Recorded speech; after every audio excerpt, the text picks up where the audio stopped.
Hey, this is Jeff Dye. I'm with Freshtodeathcomics. Good dudes. I trust them. They're good men. And that's what I want you to listen to right now. Hello, welcome to Fresh Death Comics. I'm your host, BLUKE. And I'm Amy. And this is the Fresh to Death podcast. This episode, we are talking about the Oscars. And boy, do we have some thoughts for you. Also, if there's time, we'll talk about the Toy Fair. If not, we'll talk about it in the next episode because I need to talk about it. It's about Power Rangers. He's exploding from excitement. Listen, I am, because we just got done with the Oscars. First off, we kind of watched a whole bunch of movies in order because with the car accident, for those who haven't been aware, I was involved in a car accident. Actually, I had to have surgery, so now I have a boot. You've almost hit me in the head with so many times. So many times. So, Amy, we also need money for some kind of helmet or bubble for Amy. I'm not even trying. I did it to myself because the Oscars is so bad. I wanted to go back to One Piece. If you're not watching One Piece, that's what you should be watching. We'll also talk about that, but I want to give you guys time to watch that because no spoilers. I want you guys to enjoy it. Hurry up and watch it because we really want to talk about it. But there was a point where I was like, man, what character am I? And I'm like, I could be Sanji. And I went and kicked in the air, and I didn't realize that the wall was closer than it should have been. I hit it with my boot, and oh my goodness. The wall moved on you. That hurt. So, Oh, I know. We do have a GoFundMe. Thank you, everyone who has been donating. We really appreciate it. I'm shocked. I don't know. Yeah, thank you guys so much. So I feel very uncomfortable asking for help, as a lot of you who know me personally. So thank you. Your support means the world. So let's talk about the Oscars, because we spent the last couple of days binge moving. We spent the weekend binge watching movies, because in between One Piece, we watched Frankenstein. We woke up this morning and we watched Marty Supreme. And we had already watched some of the others, so we were good. We had watched Sinners relatively soon after it came out. Yeah, and we watched One Battle After Another. Oh yeah, we had seen that. I gave my if you want to see my Letterboxd review, hated that movie. However, after watching some of the others in comparison, it was so bad, was it? And we're all set for the Oscars. And right now, the race, the Kadashi bettings were between Michael B. Jordan and Timothy Chalamet for lead actor. And I said to myself, well, self. Is that how you talk to yourself? I say, yo, what's up? So I said to myself, yo, that's weird, because Leo, everyone loves Leo. Why isn't he being a contender? And Michael B. Jordan was wonderful in Sinners. So Marty Supreme should be just as good. Because Sinners, if you're not familiar with Sinners, is a movie about a group of African Americans who are having a barn party and accidentally invite a vampire to hang out with them. And it is, there's so much imagery, and it's interesting to me, learning about the Black culture around Sinners. Yes. And learning about the barn was actually a metaphor for how they were treated in the South. There was a lot to it. And so I go, okay, so this is really a black representation. Cool. Yep. Then we have One Battle After Another about people who are fighting ICE and detention centers. So really that's about immigration and ICE. And I thought that was interesting. Yeah. And then we had Hamnet, which is just Hamlet. So I don't know why that movie's there. I tried watching it and I was so bored. I did. I tried watching it. Okay. I didn't know that. I did. I tried watching it and I was like, Because I kind of wanted to watch that one. I know. That's why I don't want to ruin your hearts and feelings when you were like, I haven't seen that. But yeah, You were like, I did and I don't want to. But I'll go back and rewatch it. So we have one Nope, back. gonna watch it by myself now. We also had Frankenstein nominated for Best Picture, which was Guillermo del Toro's non-changing story of Frankenstein. I'm sorry, I didn't like Frankenstein. I know you didn't. We had Timothée Chalamet's quest of Marty Supreme about a ping ponger who just wants to be the best ping ponger in the world. And we'll throw anyone under the bus to do it. And we had F1 about a race car driver. Sentimental Values, which it's a Norwegian film about aging, I guess. I don't know. Our family. It sounded really boring to me. Train Dreams, which I'm confused because I thought it was about trains, so I didn't watch it. No, but then it's about lumberjacks, and I'm like, that sounds just as bad. They're going to use chainsaws. So I'm like, that's a loud movie. That one's out. Okay, the one benefit of Train Dreams I'm going to say is Conan making the jokes about trying to come up with jokes for Train Dreams. So now whenever I think of Train Dreams, that's just what I think of. And my personal favorite for Best Picture, Begonia, which, without spoiling it, it's about two brothers who are conspiracy theorists, or two relatives. He's his cousin, isn't he? I think so. Yeah, I think they're cousins. They're cousins. All right, they're about two cousins who are conspiracy theorists who believe that there are maybe aliens or something out there controlling you. Yeah, they believe that the CEO is an alien. Yeah, Emma Stone's an alien, and they're trying to prove it. And it is such a mind meld because, like, you don't know. No, and I think that's one of the perfect points is you're like, she's an alien. No, she's not an alien. How could she be an alien? But like, this could be true. Like, these two guys are batshit crazy. But then you see things and you're like, well, maybe. And I think it's one of those, of all the films, like, I think about last year, or whenever that year was where The Substance was, last year, that's why to me was presenting. That should have won Best Picture because that's the movie I constantly think about. Agreed. Like, whenever I think about the Oscars, especially when Barbara Streisand was talking, and I'm like, man, I wonder, does she feel like the whole world is like watching me age? Like, because what's her name? There was a famous lady who came out in a wheelchair. Liza Minnelli. Yeah, and she didn't want to be in a wheelchair, but like they made her because they were afraid of her falling, and she felt like such a cripple out there.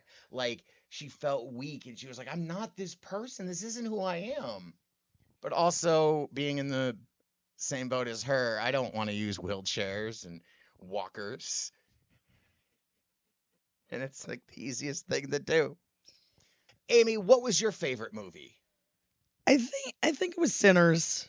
Sinners? Yeah. You think Sinners should have won? Yes. I mean, I know I haven't really said a lot of things when you're like, I didn't like this very much. And I'm like, I think you're wrong, but okay. He should have won for Best Adapted.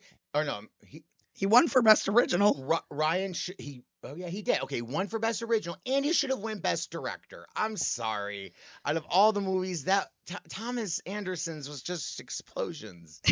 Like, I was enthralled in this barn. Like, the barn seemed like a town. Well, it was their whole, like, bar that they opened up. It wasn't just like, it was a dance club. It was like a nightclub. But it was everything, and I've been in barns, but like this felt like a whole town, and it was wonderful. Like everything was their whole culture was in the barn. Yeah, and it was just beautiful. So like directorial wise, I loved it. Maybe Begonia, I just love the overall, like when I think about movies I want to go back and watch. I do want to go back and watch Sinners. Yeah. So, well, not only for Michael B. Jordan's performance of two characters, which, yes, he absolutely deserved an Oscar for that. I thought that was awesome because, he was able to portray them in a slightly different way. It, just the story was so great. I also really liked the guy that played one of the main vampires, Jack O'Connell. Like, I thought he was really good. And just the whole cast and how music itself felt like a character in the film. I told you when we went to go first watch it, I was like, if we don't have good audio, we're not watching it. So make sure you have good audio going into Sinners. But the music just further tells the story. And it's drawn together beautifully. It's climactic. I loved it. They put in work. Ask Ludwig. Yes. Ludwig knows because he won for best score. Which makes me so happy. I was like, man, I've been following Ludwig since the Gambino days. So Yeah. I'm like, I've been on this journey with him. And it's how did amazing to Gambino and Ludwig meet? see. They met on the set of Community because he also did some of the episode score Yes. for Community. Like, it's amazing. So, yes, Sinners was great, and that's why those two are up. But, like, Sinners was so good, and Magonia was so good, and Marty Supreme, like, I like sports movies. I'm sorry. I'm a little sports movie guy. Can we get into this now? Can you Timothy unleash me? Chalamet was nominated for Best Actor. So I said, I need to watch this movie. So we watched it. And throughout the whole movie, I could just feel the volcano building up. The movie's done. I said, the movie's done. Great. Bye. You run out of the room, and all I hear is dishes and banging. Like, ugh, ugh. I'm like, are you okay? And you're like, I didn't like that movie. You were talking so intensely, the cat thought we were having a fight and was like getting nervous. And I said, okay, we're not having a fight. She seemed to have strong feelings about Marty Supreme. And you said yes, because, and I said, stop, please. Save it for the pod. So, Amy, my dear, you have been now waiting for like 6 hours to talk about this fucking movie.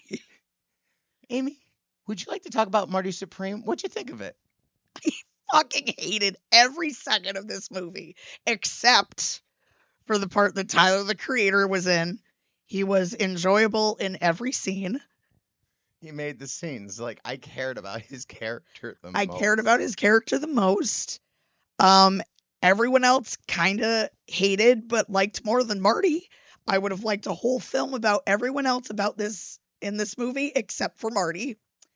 Marty supremely sucks. I supremely hate him.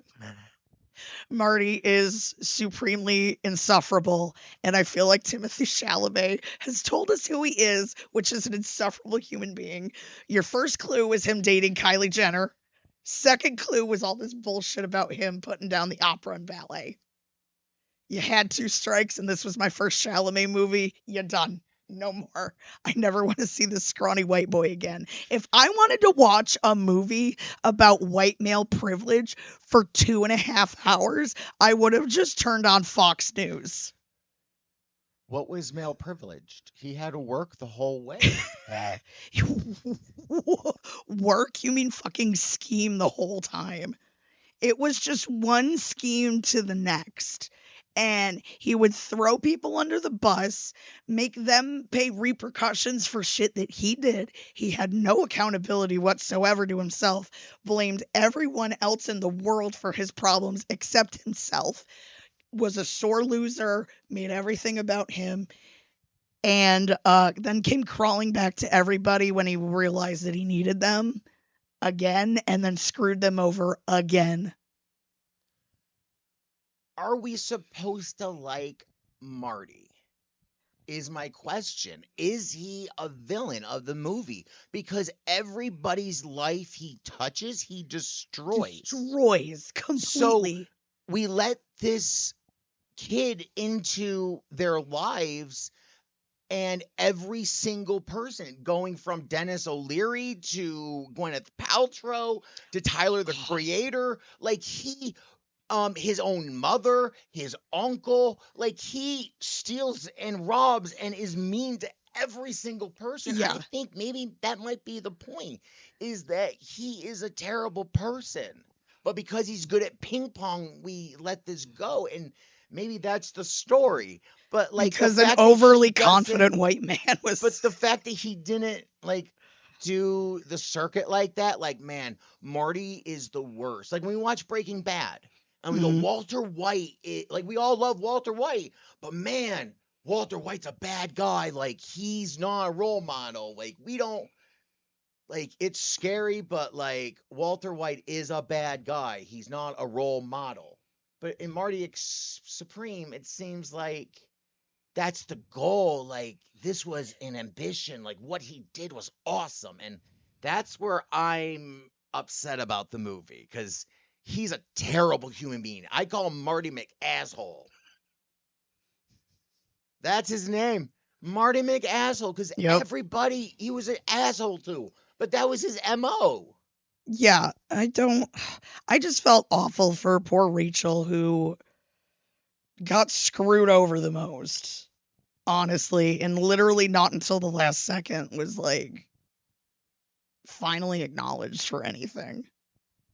But from there on, like, what's going to happen is Marty going to actually, like, when he finds out how much it is to be a father, is he just not going to bail and be like, yo, man, I'm a ping pong player and a father. Yeah. You don't know how hard that is. I deserve it because I am the greatest. You don't understand. Yeah, like, you're going to break your ankle again. No. Sorry, he was just... I like he was on crack the whole time. He probably was. A. B. I don't really care, because I feel like if you're going to make your main character a villain, you have to have some likability. This man, if I were to grade him on personality, it would have been 0% on Rotten Tomatoes. When Dennis Leary gives him a little bit of a beating. I was rooting for that. Kind of Jeffrey Epstein, like, the immediate thing is, let me see your ass. Little weird.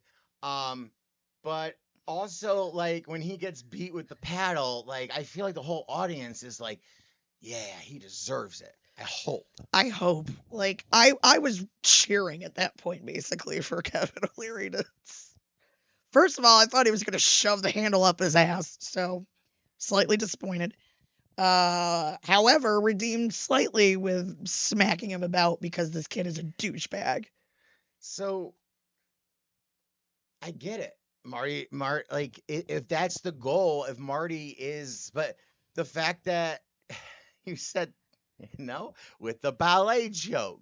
Yeah. Or, I'm going to put in quotations, because I don't think he was joking about the ballet. No, I don't think he was either. Terrible. I think he was seriously, like, I don't get it, but, like, I understand how much work it takes, especially in ballet. Like, we saw Black Swan, we know. Yeah, like, there's so much, and I actually know ballerinas. Sorry, I didn't know what to call them. I was going to call them ballerinas, and then I realized it's... I thought you said ballet arenas. Yeah, I was going like an arena where ballet is performed, which is called a theater. Yeah, that place too. So the ballerinas, like, I know the dancers, and like what they put themselves through. It's ice dancing on the ground, really. Yes. And then the opera, I can't hit those notes. I don't know why, but like, I wish it was in English. I wish there was a modern day opera. I have seen a modern day opera. Listen, I can't watch that one. Which one are you talking about? Are you talking about the Neil Patrick Harris one? Because I can't watch that opera because Felicia Day was very mean to me. That's Dr. Horrible's sing-along blog. I thought that was an opera. It is not an opera. It's a musical, but it's not an opera. Okay. Maybe I don't. I know about operas like Carmen from like Hey Arnold. Like, that is one, and anything that Kelsey Grammer has ever said about the opera in Frasier. Oh, that's true. I am a merry mental gentleman, and I live in a house, and I don't have any gentlemen, and I like a house, and it's big, and I don't go outside, because outside is a scary place where there are dogs outside. Nailed it. I have to say that just talking about this has been cathartic for me. I feel like the volcano has subsided. I've literally been fuming for 6 hours. She has, like, I don't think you enjoyed the Oscars. I didn't. When K-pop Demon Hunters, when Huntrix came upon the stage, you didn't cheer. You were like, yay, they better win that Oscar or I'm going to rip the TV out of the wall. I literally said to you, if Golden doesn't win an Oscar for Best Original Song, I'm never watching a film again. I also said if Timothée Chalamet wins an Oscar for Marty Supreme, I'm never watching a film again. Guess what, guys? I'm going to be watching a film again. I mean, Marty Supreme didn't even win an award, which is great. I don't think it should have been nominated. I think Nuremberg was a way better movie. Yeah, I think Nuremberg was definitely a way better movie. I am actually kind of upset that that wasn't included in this. Especially when they did Marty Supreme, because they... Alexa, stop. The fuck was that? You tried to... So, what was I saying? Oh, the parallels. Like, Yeah. if you want to go with Marty Supreme as the ultimate defeat of Hitler, the same parallels was in Nuremberg. Nuremberg, and it did a better job. Yeah, because Ralphie Malek played a Jew who was like the physician, the doctor for them, and there was the one that he was confiding in, telling his whole story, all his fears and all the things that made him like wonder about life, and he's like, if you knew I was a Jew. Yeah, like that movie encompassed everything, and that's why like I watched that movie before I watched One Battle After Another, and I felt the similarities of what happened in Nuremberg was a better parallel to what's happening now than One Battle After Another, because that one just seemed One Battle After Another just seemed off the rails. Like a guy smokes weed. This was your biggest problem with the whole movie. I feel because he fucking smokes weed and then forgets how to live. I'm sorry. I smoke weed and like I can do things. Like if something happens, all right, let's go. I'm gonna do this. And maybe that's what makes us different people. Like, you know, weed effect. Like, but the fact that he trained his daughter every day. Like if his daughter didn't know what the password was, I would have been on board with the whole entire movie. Yep. But the fact that he didn't know the password and that's what the whole movie was about upset me and infuriated me because it doesn't make any sense. Benicio del Toro was amazing. Yeah, he was great. He was amazing. I don't know if I like the woman, Tatiana. Like, it bothers me, that scene where she's like pregnant, like with the machine gun. It's just... Why? Because a baby shouldn't be around a machine gun. That seems like a bad mom. Like, here I am with a baby inside of me, and I have a very loud gun, and the vibrations of a gun are so intense. Like, there's such recoil, I would be afraid it would have damaged the baby. So I just really feel like that scene is so fake and so... stupid. Like, it wasn't she actually pregnant for that?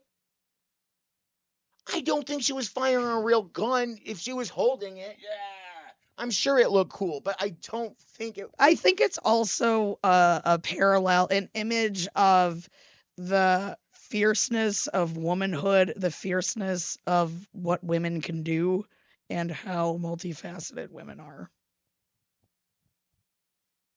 Just saying. That was my point of view. I am not going to comment on that because you are probably right. Because it was a symbolization, a symbolism. And me, I'm taking it as literally. She literally, like, I guess I didn't know if she had the baby or not. Like, I didn't count that into it because, I mean, women are still, they still have a pregnant belly, right? Do they still have a hump? I don't know.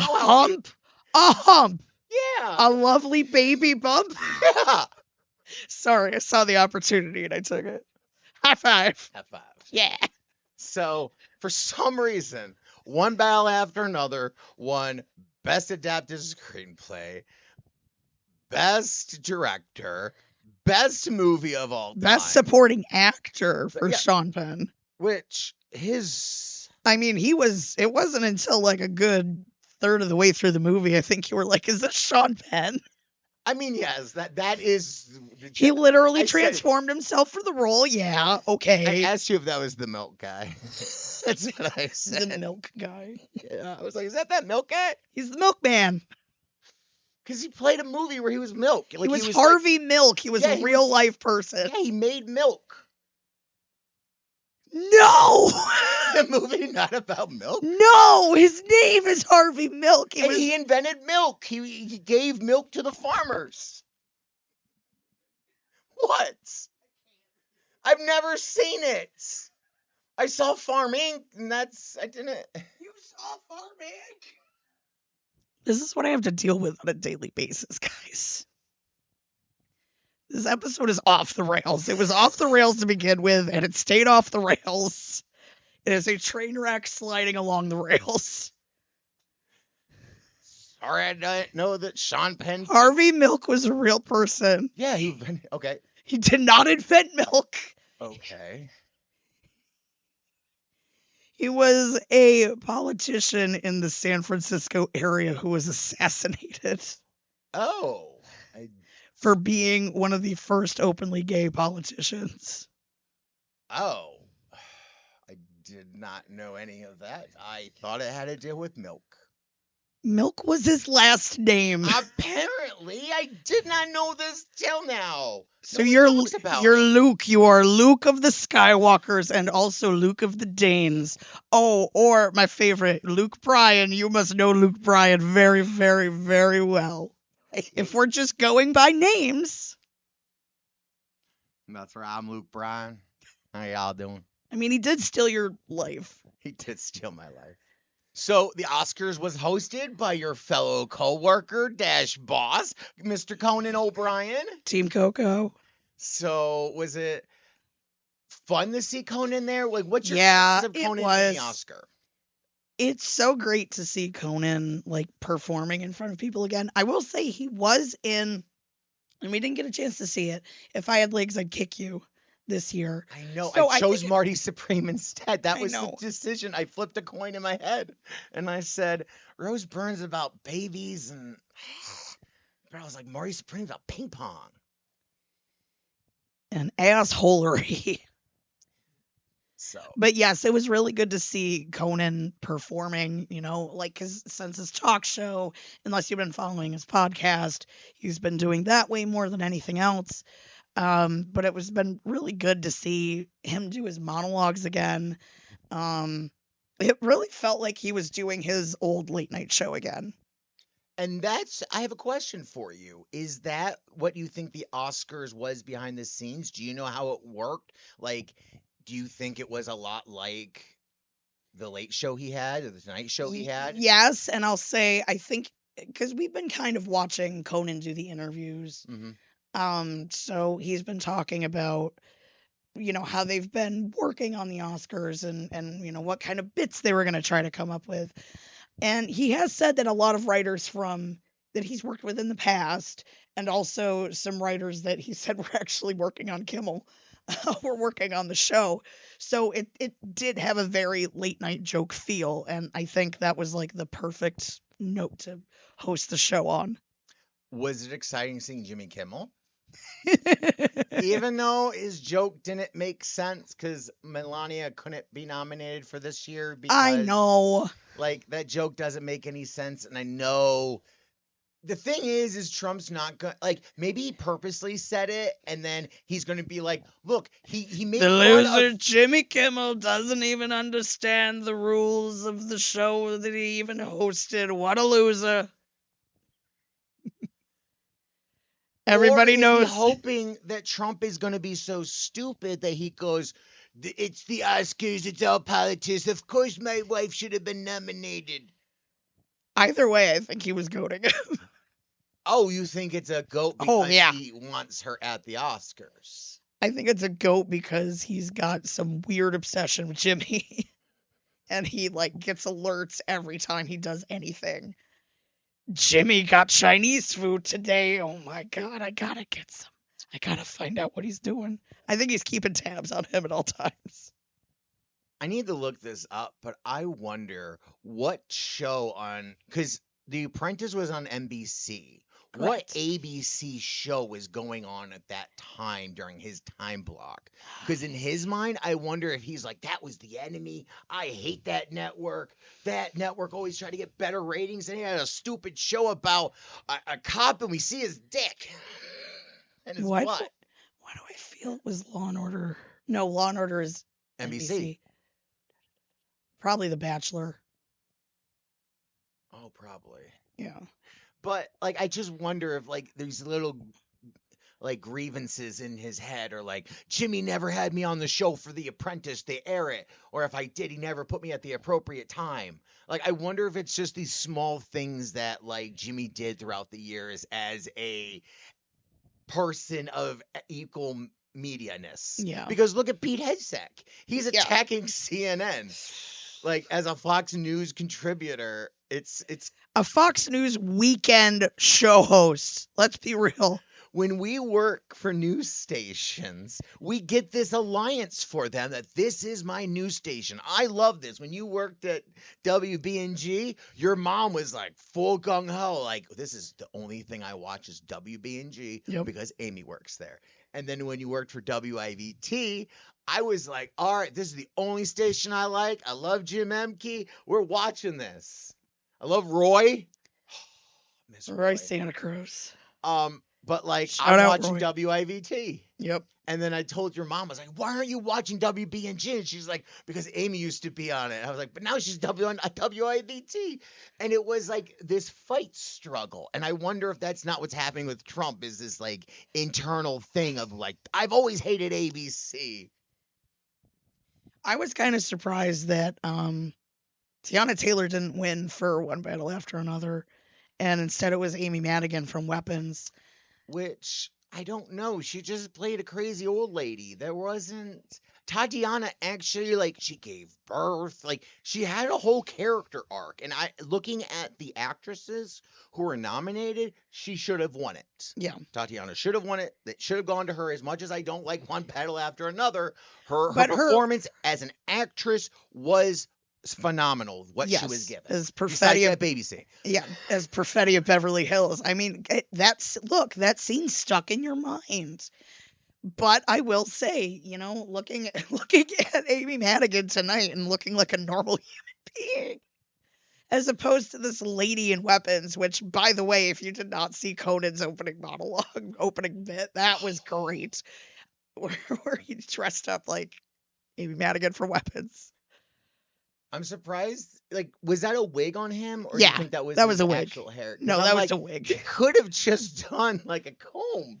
Like, his hair and her hair are very similar. They're very similar, yeah. We need a wig, my kind of wig. That was one thing I was upset, Conan. We didn't get a hair joke. I always expect a little bouncy, like, I have weird hair. I mean, it could have, yeah.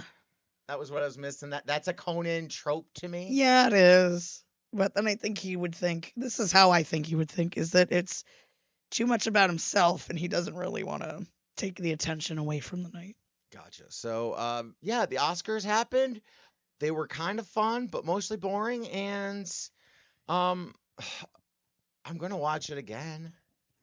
Like, I'm going to watch next year's Oscars. I'm going to watch the movies. Like, it's what I guess it's what this is what is considered the greatest movies of the year. And I like to see if maybe I can find better movies, because I don't think the Oscars always nails it. I think agreed. There's better movies out there that they completely miss, that they completely just don't. Nuremberg? Sorry to bother you. Oh, absolutely, yes. The year that came out, it should have been nominated. Like, that movie is so good. Amy, the New York Toy Fair happened this last couple of weeks. They released different toys that are coming out that this year you can expect, maybe pre-order, see if this is what you should be spending your money on or what you should be saving your money on. True. Because there were a lot of stuff mentioned. A lot of stuff I didn't care about, like, do you remember the Nights at Freddy's? Oh, Five Nights at Freddy's, yes. The Fozzie the bear? Yes. There's an actual helmet, like my Spider-Man helmet you can put on, and you'll be able to talk, and it will move the lips as you're talking. And as you close your eyes and blink, it will blink. Yeah. It's $100, GameStop exclusive. But I'm like, I'm not that kind of guy. This goes out to my buddy Drew, but they're going to have Halloween Polly Pockets. Like Halloween the movie? Like little miniature. Oh, that's really... Like in the Polly Pocket That's style kind or of the micro adorable. miniatures. I'm going to put it right here. Like the micro miniatures. Pumpkin. Yeah, it's a pumpkin and it opens up and it's going to have not Jason, what's his name? Michael Myers. It's going to have Jamie Lee Curtis. What's her character's name? Why do I feel like it's Jamie? I don't know. I don't know. But I thought that was really cool, but that's not for me. But then, like, there's other stuff. Like, my friend Courtney is a big Terrifier fan, and they're going to have these Terrifier, him as Santa Claus, the regular version of him. Oh, my God. And then Leatherface. Oh. All done by the NECA people. And they have a troll doll. They're making. No, that's the Leprechaun. They're making a leprechaun, like actual life-size leprechaun. Yeah. Oh my God. And they're going to have the dummy from Goosebumps. That's cool. They're going to release Leatherface, Jigsaw, and Mike Myers. But the Fortnite editions of their skins. So if you really like Fortnite and the Halloweens, you can buy the actual characters. Oh, like with their weapons and everything and their back bling. Yeah, with the back bling, with... Because, like, what's really different from the characters as themselves versus the Fortnite versions? It's the back bling and the stuff. So, what I'm most excited about is the Power Rangers. What? They released that they are doing Season 2 of Mighty Morphin Power Rangers. And what's exciting about that, because Season 2 introduced some of my favorite Power Rangers. Like? We're talking the fun Thunder Megazords. Oh, yeah. With the unicorns and the Oh, dragon. yes. Yes. So they're going to release that. They're going to be releasing big, giant toys of them, like my little, those big action figure ones I have. Yeah. They released some like this already, right? Some of it's been released, some of it's not. There's going to be buy one, get one toys, like these blind boxes. I'm sorry. Oh. They're going to have blind boxes of different Rangers. I don't know what's inside of it. There are plushes they're going to have. Ooh. They're going to have the Season 2 of the Power Rangers. We're talking Aisha. We're talking Rocky. Adam, who we met, and Lord Zed, and Babu, and they're releasing a Season 2 Morpher. For some reason, these coins are a shade of gold darker. Is that the major difference? That is the only difference. And I released it on TikTok and Instagram last year, because I thought it was coming out last year. The collaboration of the Power Rangers and Godzilla. Oh. The official toys, what they look like. Those are really cool. So we have the Red Ranger is Rodon. Yeah. We have the Pink Ranger is going to be Mothra. Okay. Like, I can't figure out who the rest of them are, but like Godzilla is the Red Ranger. Rodon's the Red Ranger. Or Godzilla's the Green Ranger. Like, I can't figure out who the Black Ranger is.